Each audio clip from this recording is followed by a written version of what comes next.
kusoo dhawaada saaxiibayaal janaalkeena Yusuf Show. halkan waxaan kaga hadalnaa waxbarasho, horumar iyo dhiirigelin. dad badan waxay diiradda saaraan shahaado, xirfad iyo aqoon, laakiin waxay iska ilaawaan waxa ugu muhiimsan dhammaantood oo ah soft skills. maanta waxaan si faahfaahsan u sharxi doonaa waa maxay soft skills, sababta ay muhiim u yihiin, noocyada ugu muhiimsan iyo sida aad u horumarin karto. haddii aad rabto inaad wax barato, muuqaalkan like saar si ay dad badan uga faa'iidaystaan. mahadsanid. laba qof ayaa hal mar ka wada baxay jaamacad, isku shahaado, isku aqoon, isku riyo. midna maanta wuu shaqeeyaa, waa la ixtiraamaa, fursado ayuu helaa. mid kalena wali wuu sugayaa, mar walbana isweydiiyaa maxaa iga khaldan. laakiin runta ayaa ah, shahaado keliya kuguma filna. waa maxay soft skills? soft skills waa xirfadaha dabeecadda, kuwaas oo ka muuqda hadalkaaga, ficilkaaga iyo sida aad dadka ula dhaqanto. qof labaad ayaa laga yaabaa inuu ka aqoon badan yahay, laakiin adiga ayaa ka fursad badnaan kara haddii aad leedahay soft skills fiican.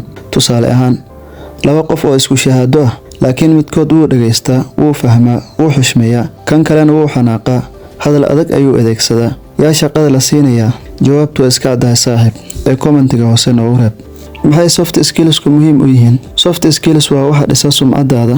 dadku marka hore waxay eegaan sida aad u hadasho, sida aad ula dhaqanto, sida aad uga falceliso dhibaato. shaqo badan ayaa laga diidaa qof ma ahan aqoon la'aan, ee waa dabeecad xumo.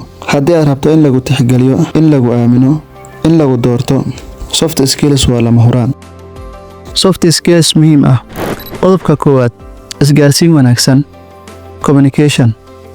isgaarsiintu ma ahan hadal oo keliya, isgaarsiintu waa fahamsiin.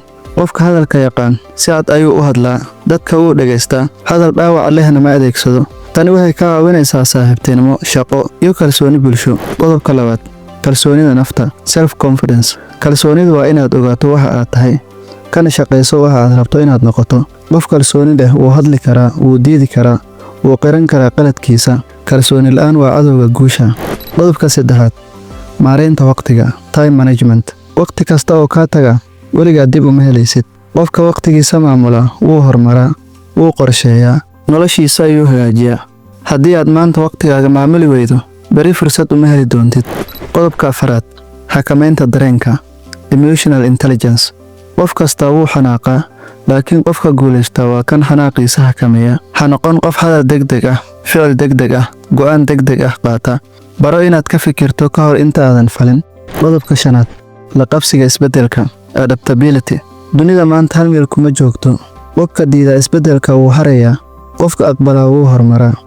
baro wax cusub, xirfado cusub iyo fikir cusub. haddaba saaxiibayaal, waxaynu soo gaarnay qaybtii ugu muhiimsaneed ee muuqaalkeena maanta. sideen soft skillskayga u horumariyaa? horumarka soft skillsku wuxuu ka bilaabmaa isla adiga. isweydii, sideen ula hadlaa dadka, sideen u dhageystaa, sideen uga falceliyaa dhibaato. maalin walba wax yar ka shaqee naftaada. hal sano kadib isbeddel weyn ayaad arki doontaa. ugu dambayntii saaxiibayaal, guushu ma ahan shahaado oo keliya, guushu waa dabeecad. haddii aad rabto nolol wanaagsan, naftaada horumari, soft skillskaaga dhis, adiga ayaana noqon doona fursadda la raadinayo. haddii aad rabto tahana soft skills ah, commentiga nooga qor haa waan rabnaa. hana ilaawin like iyo subscribe. ilaa halkan haddii aad soo gaartay, si weyn ayaad u mahadsan tahay saaxiib. wassalaamu calaykum.